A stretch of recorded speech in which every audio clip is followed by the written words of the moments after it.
23 की तकरार किसकी सरकार। जी हां, हम बात कर रहे हैं विधानसभा चुनाव 2023 की और इस खास चुनावी कार्यक्रम में आपको सियासत का हर वो पहलू दिखाएंगे जो आपके लिए जानना है जरूरी, क्योंकि आप ही तो कहते हैं चुनाव का मतलब बंसल न्यूज। तो आइए शुरुआत करते हैं 23 की तकरार किसकी सरकार।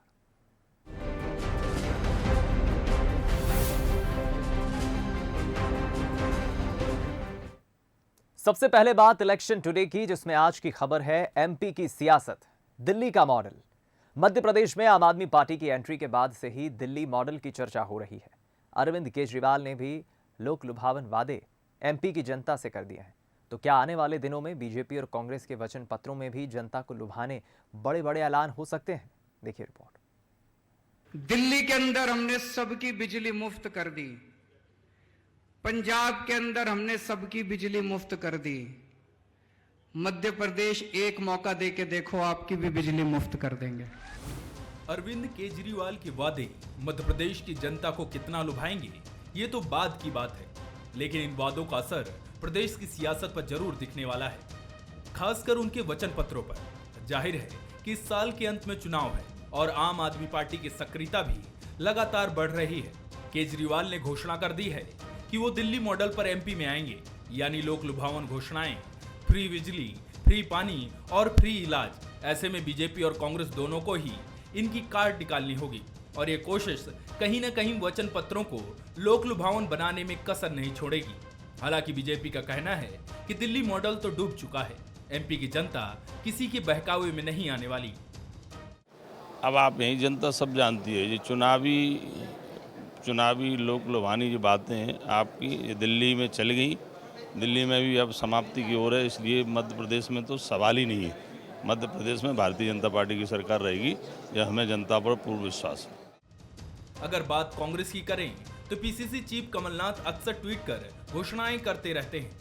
अब उम्मीद यही है कि कांग्रेस के घोषणा पत्र में भी कुछ ऐसे ही वादे जनता से किए जाएंगे, ताकि 2023 में पार्टी को फायदा मिल सके। हालांकि कांग्रेस का चुनावी घोषणाओं को लेकर क्या कहना है वो भी सुन लीजिए। जो हम कर सकते हैं वो शामिल होगा और जो जेन्युइन डिमांड्स है जनता की, जिससे हमारा विकास भी ना प्रभावित हो और लोगों में संतुष्टि भी रहे, हमको उस बैलेंस को देखना है। हम किसी की नकल नहीं करेंगे, कोई कुछ भी करता रहे, भाजपा कुछ करे, आप कुछ करें। बहुत बड़ी सफलता आपको मिले यहाँ पर मध्य प्रदेश में, मैं ऐसी तस्वीर नहीं देखता भविष्य की। जाहिर सी बात है कि राजनीतिक दल वचन पत्रों के जरिए जनता के बीच अपने विजन को लेकर जाती है। आपने दिल्ली मॉडल के जरिए अपना विजन जनता को बताने की कोशिश भी की है। हालांकि अभी कांग्रेस और बीजेपी ने अपने पत्ते नहीं खोले हैं। खैर, आने वाले दिनों में ये साफ हो जाएगा कि बीजेपी और कांग्रेस के वचन पत्रों में दिल्ली मॉडल का असर देखने को मिलेगा या नहीं। Bureau report, Bansal news. Election today की दूसरी खबर है भाषा पर भिड़ंत। ऐसे तो हिंदी और उर्दू को बहने माना जाता है, लेकिन इसको लेकर सियासी विवाद हमेशा से छिड़ता आया है। एक बार फिर मध्य प्रदेश विधानसभा में सरकारी कामकाज, खासतौर पर आपराधिक और न्यायिक मामलों में उर्दू के शब्द हटाने का मुद्दा उठा, जिस पर सियासत गर्मा गई। जुल्म नहीं अपराध बोलेंगे, दरख्वास्त नहीं अर्जी बोलेंगे, हिंदी के देश में कठिन उर्दू क्यों, भाषा पर भिड़ी कांग्रेस बीजेपी। मध्य प्रदेश विधानसभा का सियासी मौसम बुधवार को भाषा के मुद्दे पर गर्म हो गया और उर्दू को लेकर बहस छिड़ गई। बीजेपी विधायक यशपाल सिसोदिया ने सरकारी कामकाज से उर्दू के शब्द हटाने का प्रस्ताव रखा और अशासकीय संकल्प लेकर आए, जिस पर उन्हें बीजेपी नेताओं का समर्थन भी मिला। पहले सुनिए यशपाल सिसोदिया ने क्या कहा। 1896 में भारतीय दंड संहिता की स्थापना हुई थी, लागू हुआ था जब ब्रिटिश हुकूमत थी। तब से लेकर अब तक 127 बरस बीत गए हैं। समन्स जितने भी जारी होते हैं, नोटिसेस, कोर्ट के हों या थानों से हो, पुलिस कोतवालियों से, उसमें जो शब्द जाते हैं वो ऐसे शब्द हैं उर्दू के जिसके बारे में भेजने वालों को भी पता नहीं कि इसका अर्थ क्या है, और प्राप्त करने वालों को भी पता नहीं कि इसका अर्थ क्या है।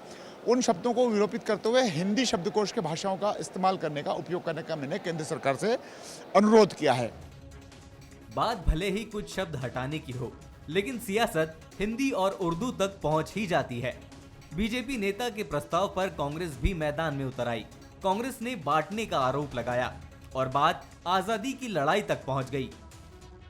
नहीं, हम तो उसका विरोध करेंगे और निश्चित रूप से गलत है। और ख़ुद दिन भर में जितने शब्द बोलते हैं उर्दू ज़बान से, क्यों चिढ़े, क्यों नफरत है? जो ज़बान आज़ादी की लड़ाई में लड़ी गई उस ज़बान से इतनी चिढ़ है। ध्रुवीकरण, चुनाव है। जब कांग्रेस ने विरोध किया तो बीजेपी का पलटवार भी लाजमी था। बीजेपी विधायक रामेश्वर शर्मा ने कहा कि हिंदी सहज और सरल भाषा है और कांग्रेस उर्दू का ताबीज गले में डालकर भले ही घूमे लेकिन हिंदी का विरोध न करे। हिंदी सहज, सरल और माँ की गोद की भाषा है और मध्य प्रदेश के आम जन इस भाषा को परिपक्व है, जानता है। इसे बोलने में क्या परेशानी? कांग्रेस क्या हिंदी का विरोध करना चाहती क्या? उर्दू का ताबीज डाल के घूमे, नो प्रॉब्लम, पर हिंदी का विरोध करोगे क्या?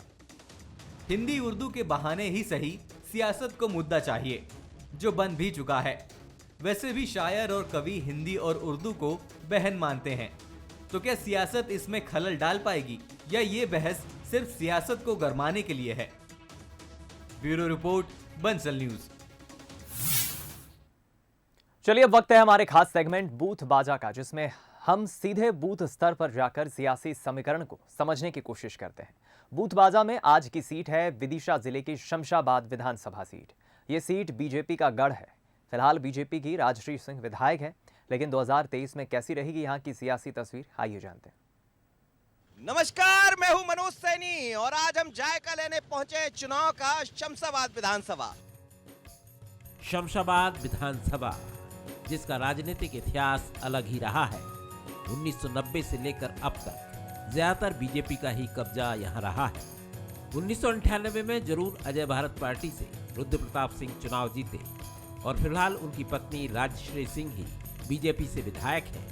राजश्री सिंह ने 2018 में ज्योत्सना यादव को हराया था, लेकिन इस बार क्या होगा हम ये जानने शमशाबाद की नई तहसील रोड पर रुक गए।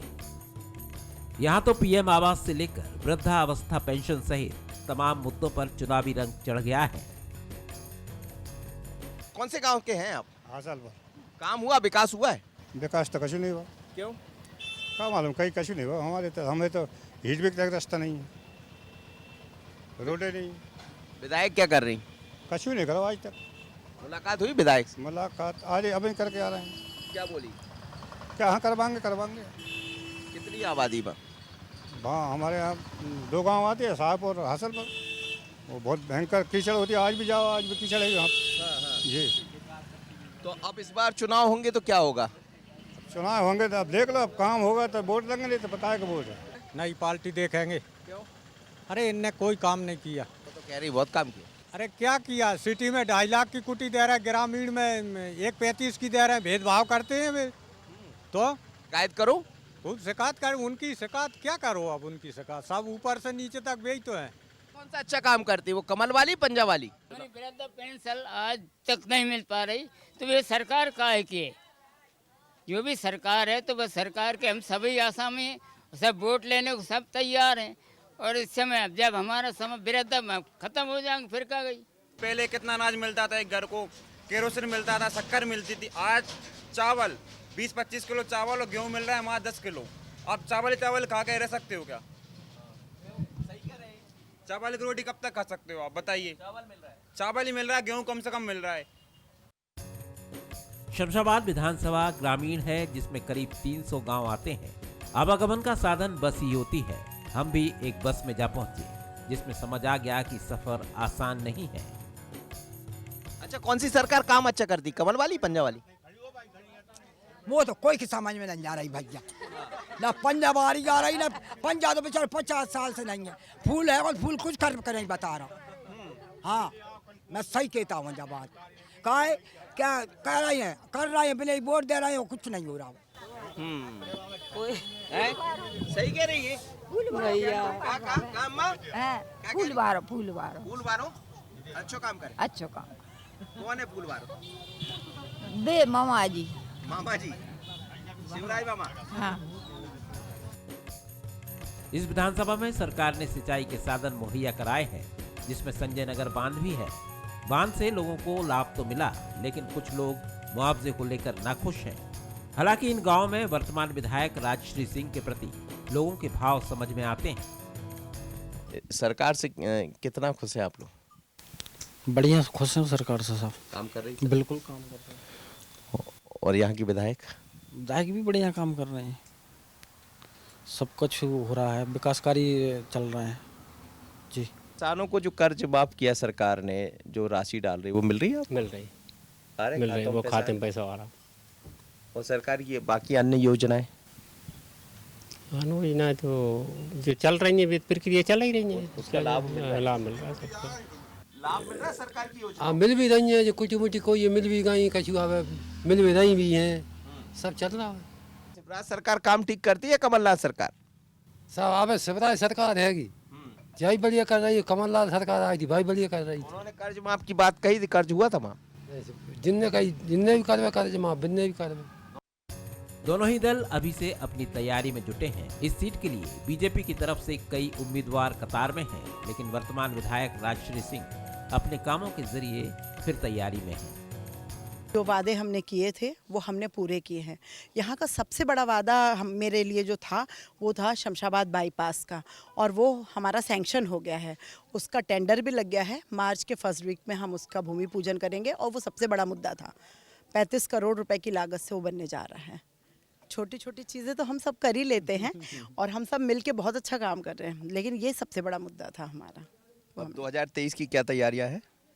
हम तो पूरे टाइम चुनावी मोड में ही होते हैं, क्योंकि मैं और मेरे जो हस्बैंड हैं वो पूर्व विधायक रहे हैं सिंह साहब, तो हम दोनों लगातार क्षेत्र में होते हैं, तो हम पूरे टाइम चुनावी मोड में होते हैं। और यहाँ का हर व्यक्ति जानता है कि हम उनके साथ ही होते हैं, उनके काम के लिए होते हैं और उनकी पंचायतों में होते हैं। छोटे छोटे काम भी हम खुद देखते हैं।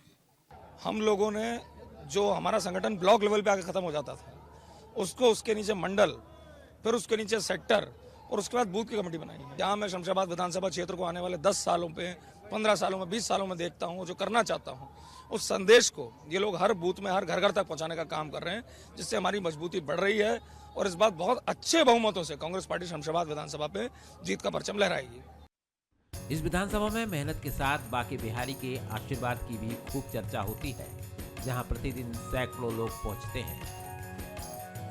अरे अध्यात्म का ज्ञान चमत्कार लो, अध्यात्म में जियो, भरोसा तो रखो किसी पे, सब यही है जी, हृदय में ही है। हृदय से चमत्कार अपने आप आस्था तो रखो हृदय में। भारत बढ़ चला है, होगा क्या? नजरें आपकी भी रहेंगी, मेरी भी रहेंगी, लेकिन जब अध्यात्म की बात करते हैं तो अध्यात्म यही है, जो जैसा करेगा वो वैसा भरेगा। आशीष खरे के साथ मनोज सैनी, बंसल न्यूज, शमशाबाद। तो देखिए, आपको इस सीट का सियासी इतिहास भी बता दें। विदिशा जिले की अहम विधानसभा सीट है जिसका नाम है शमशाबाद। ग्रामीण परिवेश की यह सीट है और बीजेपी का गढ़ माना जाता है ये सीट को। 1990 से सिर्फ एक बार बीजेपी की यहां हार हुई है। इधर 1998 में निर्दलीय प्रत्याशी रुद्र प्रताप सिंह यहां से जीते थे। फिलहाल उनकी पत्नी, रुद्र प्रताप की पत्नी यहां से विधायक हैं, जिनका नाम राजश्री सिंह है, जिन्होंने 2018 के विधानसभा चुनाव में जीत हासिल की थी। यहां लगातार 20 साल से बीजेपी का कब्जा है। आखिरी बार 1985 में कांग्रेस की जीत हुई थी।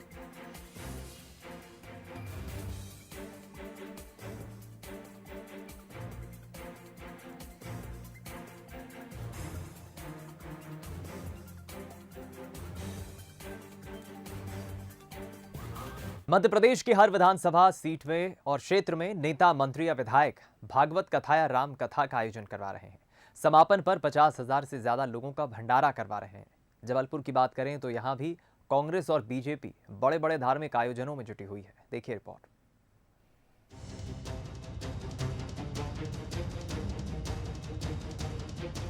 ये तस्वीरें ये बताने के लिए काफी है कि जबलपुर की सियासत में भक्ति की गंगा बह रही है।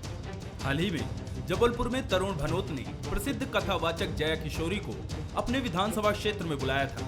इसी तरह बीजेपी विधायक अशोक रोहनी ने अपने विधानसभा क्षेत्र में शिव पुराण कथा का आयोजन करवाया। इसमें प्रदेश के मुख्यमंत्री भी भक्ति में झूमते गाते नजर आए। वहीं कांग्रेस विधायक संजय यादव ने भी नर्मदा किनारे धार्मिक आयोजन कराया। अब 25 मार्च को बागेश्वर धाम के धीरेन्द्र शास्त्री जबलपुर आने वाले हैं। वो यहाँ 5 दिन बीजेपी विधायक सुशील तिवारी के आयोजन राम कथा में प्रवचन करेंगे। ट्रेंड चल गया है। ये जो ट्रेंड है ये ठीक नहीं है। ठीक है, बाबा अपनी जगह हैं, उनकी अपनी कथाएं होती हैं, वो धर्म को राजनीति से जोड़ने की बात नहीं करते हैं, लेकिन चूंकि जिस तरह से राजनीतिक दल और राजनीतिक नेता उनके दरवाजे पे मत्था टेक रहे हैं, उनको इसी बात का एक लगता है कि हमको इसका फ़ायदा मिलेगा, लेकिन मुझे लगता नहीं कि इससे बहुत ज़्यादा फ़ायदा मिलता हो। जबलपुर में धार्मिक आयोजनों को लेकर कांग्रेस का अपना ही तर्क है। कांग्रेस राजनीति में धर्म का सहारा लेने के बिल्कुल खिलाफ है। ये और बात है कि उनके ही विधायक आस्था के आयोजन में व्यस्त हैं। अगर कोई राजनीतिक दल और कोई राजनीतिक नेता इसको अपने स्वार्थ के लिए करा रहे हैं तो ये उनका विषय हो सकता है। मैं तो एक समान व्यक्ति ऐसे से कहता हूँ और मानता हूँ कि जब भी कोई धार्मिक कार्यक्रम होता है, वो किसी भी जाति धर्म का हो, उसका धर्म का और उसका जो प्रभाव है, जो प्रवचन होते हैं या संत महात्माओं के जो उद्गार होते हैं, उसका प्रभाव आम नागरिक पर पड़ता है। बीजेपी का कहना है कि पार्टी शुरू से ही धार्मिक आयोजन करवाती रही है। अब तो कांग्रेस नेताओं को भी सद्बुद्धि मिलने लगी है। भारतीय जनता पार्टी तो हमेशा धर्म के साथ जोड़कर राजनीति में काम करती है, और धर्म जहाँ है वहाँ पर सुसंस्कृति रहती है, अच्छे विचार रहते हैं, अच्छे संस्कार रहते हैं। धर्म हमें जोड़ता, हमें अच्छे संस्कार सिखाता है। और अच्छी बात यह है कि भारतीय जनता पार्टी के इस बात को लेकर कांग्रेस तो कम से कम धार्मिक हुई है। उनने अपना चोला बदला है। जो हमारे धार्मिक स्थल हैं उस पर कांग्रेस के बड़े नेता दस्तक दे रहे हैं। 2023 के विधानसभा चुनाव में मध्य प्रदेश में किस्मत आजमाने की तैयारी में आम आदमी पार्टी की प्रतिक्रिया भी अलग है। उनका मानना है कि धर्म करो, ध्यान करो, लेकिन ढोंग नहीं। भाई आज कोई भी आ रहा है, बागेश्वर धाम आ रहे हैं, वो कहते हैं हिंदू राष्ट्र बनना। अरे हिंदू राष्ट्र सदियों से था पहले, अभी कौन सा नया राष्ट्र बना? मुगलों ने 800 साल राज किया, तब तो हिंदुस्तान पाकिस्तान नहीं बन पाया। क्या आपके बोलने से हिंदुस्तान बन जाएगा? तो ये सोचना पड़ेगा। धर्म की राजनीति से दूर हटके शिक्षा, स्वास्थ्य, बिजली की राजनीति, पानी की राजनीति आपको करना पड़ेगा। मूलभूत सुविधाएं जनता को मिल सके, उसकी राजनीति करना चाहिए। जिन नेताओं के कार्यालय में लोग घंटों बैठे नजर आते थे, वही नेता आजकल जनसेवा में जुटे हैं। जनता के साथ जमीन पर बैठकर कथा, प्रवचन और भजन पर झूमते नजर आ रहे हैं। अमित सोनी, बंसल न्यूज, जबलपुर। और अब बारी है बोले तो नेताजी की। आज मुलाकात करिए बीजेपी नेता प्रभुराम चौधरी से। मध्य प्रदेश कैबिनेट में स्वास्थ्य मंत्री का जिम्मा संभाल रहे चौधरी सांची विधानसभा सीट से विधायक हैं। आगामी विधानसभा चुनाव को लेकर स्वास्थ्य मंत्री अब की बार 200 पार का नारा दे रहे हैं। वहीं तीसरी ताकत के तौर पर उभर रही आम आदमी पार्टी को महज मौसमी बदलाव बता रहे हैं। 2023 चुनाव की क्या कुछ तैयारी है, आइए जानते हैं। बंसल न्यूज के बेहद ही खास कार्यक्रम बोले तो नेताजी में हमारे साथ मौजूद हैं मध्य प्रदेश के स्वास्थ्य मंत्री प्रभुराम चौधरी जी। चुनाव सर पे हैं सर, तो बीजेपी की अब क्या तैयारियां हैं विधानसभा चुनाव को? नहीं, बीजेपी तो 200 पार पूरी तैयारी है। और जिस तरीके से मध्य प्रदेश के मुख्यमंत्री के नेतृत्व में जो जन कल्याणकारी योजनाओं का क्रियान्वयन हो रहा है, जनता को, चाहे किसान हो, चाहे हमारे उद्योगपति हो, चाहे हमारे युवा हो, चाहे हमारी बेटियां हों, और अभी तो उन्होंने एक बड़ा स्टेप जो लाडली बहना योजना बनाई है। मध्य प्रदेश की आधी आबादी हमारी महिलाओं की है, उनको हर महीने 1000 रुपये देने के लिए उन्होंने योजना बनाई है। ये तो पूरा मध्य प्रदेश सराहना है और भारतीय जनता पार्टी की जीत यहाँ पर होगी। सरकार 200 पार से अधिक 2023 में जीतेगी। सर, आम आदमी पार्टी भी मध्य प्रदेश में आमद हो गई है, तो वो भी कहीं ना कहीं हुगार भर रही है सारी विधानसभाओं। क्या होता है कि कभी कभी ऐसा होता है, समय समय पर मौसम चेंज होता है, बहुत सारे लोग आते हैं और चले जाते हैं, लेकिन भारतीय जनता पार्टी मध्य प्रदेश की जड़ है और यहाँ नींव की पत्थर है। यहाँ सारे जो यहाँ के नागरिक हैं उनके लिए लगातार सेवाएं दे रही है। और मुख्यमंत्री जी चौथी बार आज मुख्यमंत्री हैं, उन्होंने जिस तरीके की योजनाएं यहाँ पर चलाई हैं, जो कि दुनिया में, जैसे लाडली बहना योजना बनाई, ये दुनिया की पहली योजना है। जन कल्याणकारी योजनाओं का अभी क्रियान्वयन किया गया। मुख्यमंत्री जन सेवा अभियान चला गया, घर घर गांव गांव जाकर मध्य प्रदेश में पहली बार प्रशासन खुद गांव में गया, आवेदन लिए और 83 लाख लोगों को योजनाओं का लाभ उनको दिया गया। तो ये भारतीय जनता पार्टी के साथ है। कांग्रेस का तो आरोप है सर कि महंगाई बहुत है और भारतीय जनता पार्टी महंगाई कंट्रोल नहीं। कांग्रेस के पास कुछ बचा नहीं है, ना उन्होंने कुछ किया है, वो खुद ही आपस में बिखर रहे हैं, आप देख रहे हो। और बहुत सारे लोग आज भारतीय जनता पार्टी के साथ कांग्रेस से भी और अन्य पार्टियों से भी आ रहे हैं ज्वाइन कर। रायसेन में क्या स्थिति सर? 3 पे बीजेपी है, अभी 1 पे कांग्रेस। नहीं, अब पूरे मध्य प्रदेश में भारतीय जनता पार्टी, मैंने आपसे बोला है, तो उसमें रायसेन जिला है, रायसेन जिले में भी भारतीय जनता पार्टी के नेतृत्व में, मुख्यमंत्री के नेतृत्व में विकास कार्य हो, यहाँ की जनता भारतीय जनता पार्टी साथ। धन्यवाद सर। देखिए कहीं ना कहीं ये प्रभुराम चौधरी स्वास्थ्य मंत्री है, उनका साफ तौर पर कहना है कि अब की बार 200 पार, यानी कि उनका 200 सीटों का उनका दावा है कि इस बार भारतीय जनता पार्टी 200 से अधिक सीटें लेकर आएगी। कैमरामैन मिथिलेश के साथ देवेंद्र चौहान, बंसल न्यूज, मंडीदीप। चलिए इस खास चुनावी कार्यक्रम में इतना ही, दीजिए इजाजत, नमस्कार।